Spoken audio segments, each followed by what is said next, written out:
Welcome to Edinburgh, I'm Robert and I'll be your guide on this tour. The Royal Mile walking tour lasts approximately 2 hours and takes you in and around Scotland's most historic street. This short video will answer 4 questions you may have about this Royal Mile exploration. Will I get to see much of Edinburgh? Well, all our tours show off their old town. This one's probably the most scenic of all. I'll take you into often missed little closes and side streets. The Canongate, for example, has got loads of photogenic locations, so you might want to bring a camera. There's an old saying that a picture tells 1,000 words, and throughout this tour you'll see images that reveal how parts of the Royal Mile once looked.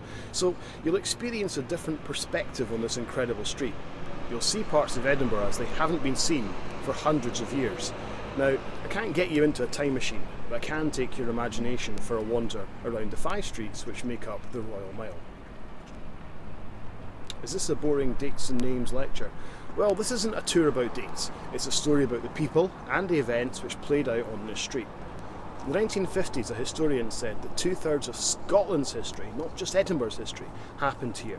And you'll walk in the footsteps of people who made Edinburgh what it is today. Some of them are truly inspirational.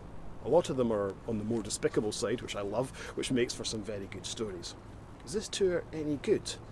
Well, Edinburgh is my hometown, so I've got a responsibility both to you as my customers and to my city. And I'm very fortunate that my guests have responded incredibly well to the Royal Mile tour. We've only ever received 5-star TripAdvisor reviews for this tour. As a company, we won certificates of excellence in 2017 and 2018. We actually had a higher ranking in 2019. I'd like to think that your time in Edinburgh is safe with me. Thank you for watching.